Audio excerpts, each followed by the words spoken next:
ومن أحسن قولا ممن دعا إلى الله وعمل صالحا وقال إنني من المسلمين.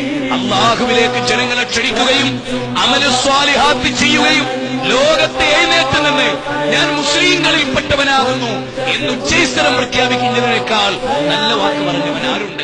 ഖുർആനിലെ 41-ാമത്തെ 33-ാമത്തെ വചനമാണ്. ഈ ആയത്തിനെ ബേസ് ചെയ്ത് ലജ്നത്തു ദായിമ ദഅവത്തിന്റെ മാത്രം പറയുന്ന രണ്ട് സംഭവങ്ങൾ പറഞ്ഞു. അത് പറഞ്ഞ് അവസാനിപ്പിച്ചുകൊള്ളട്ടെ. ഒന്ന്, ഒരു ഫിലിപ്പൈൻസിൽ നിന്നുള്ള ഒരു ക്രിസ്തീയ പ്രബോധകൻ അയാൾ സൗദിയിൽ വന്നു. അയാൾക്ക് യാദൃശ്ചികമായി ഇസ്ലാം കിട്ടി. ആരും കൊടുത്തിട്ടല്ല. അയാൾക്ക് ഇസ്ലാം അങ്ങ് കിട്ടിയപ്പോ ഒരു പുതിയ ജീവിതം, ഒരു പുതിയ വെളിച്ചം, ഒരു പുതിയ സൂര്യോദയം. 4000 ആളുകളെയാണ് ഇസ്ലാമിലേക്ക് അദ്ദേഹം ഒറ്റക്ക് ദൈവത്തിലെത്തി കൊണ്ടുവന്നത്. ഫിലിപ്പൈൻസിലേക്ക് മടങ്ങിപ്പോയി 4000 ആളുകളെ അല്ലാഹുവിന്റെ ദീനിലേക്ക് അയാൾ ക്ഷണിക്കുകയും 4000 ആളുകൾ ദീന് സ്വീകരിക്കുകയും ചെയ്തു.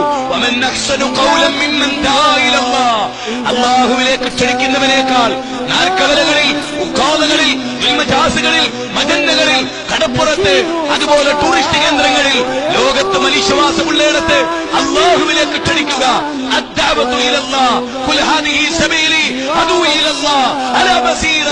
ബസീറത്തോടെ ജനങ്ങളെ ദീനിലേക്ക് ക്ഷണിക്കാൻ. രണ്ടാമത്തെ സംഭവം, ഒരു സാധാരണക്കാരൻ. അയാൾ 16 കൊല്ലം സൗദിയിൽ ജീവിച്ചു, അമുസ്ലിമായി.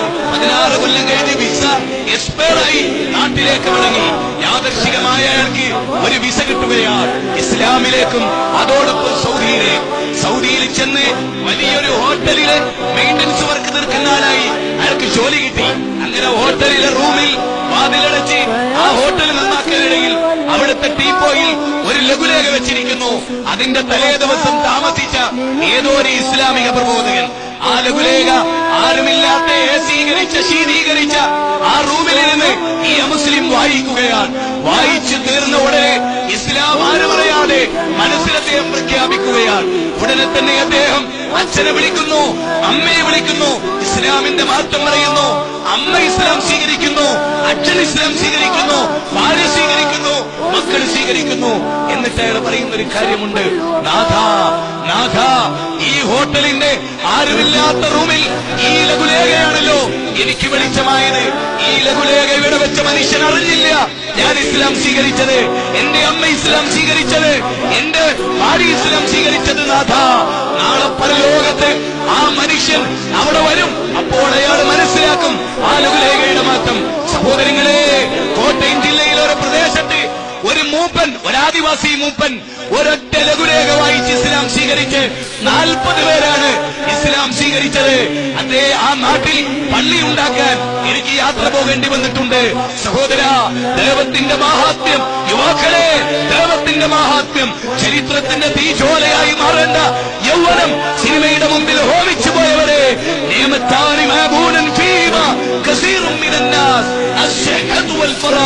രണ്ടനുഗ്രഹങ്ങളെ തൊട്ട് അധിക ജനങ്ങൾ വഞ്ചിതരാണ്.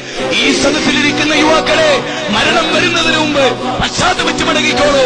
ഭയചകിതമായ ഒരു ശിക്ഷ നിങ്ങളെ കാത്തിരിക്കുന്നു. തലയോട്ടി ഉരിച്ചു കളയുന്ന തീജ്വാല, അതാണ് നമ്മളെ കാത്തിരിക്കുന്നത്. മാറിക്കോളി, തീർച്ചയായും അല്ലാഹുവിലേക്ക് ഖേദിച്ചു മടങ്ങിക്കോളി. അതാണ് അടുത്തു വരാൻ പോകുന്ന വിഷയം. ഖേദവും പശ്ചാത്താപവും അല്ലാഹുവിലേക്കുള്ള മടക്കവും അവനേറെ പുറത്തു തരുമെന്ന വിഷയമാണ് ഈ ചർച്ച ചെയ്യാറുള്ളത്.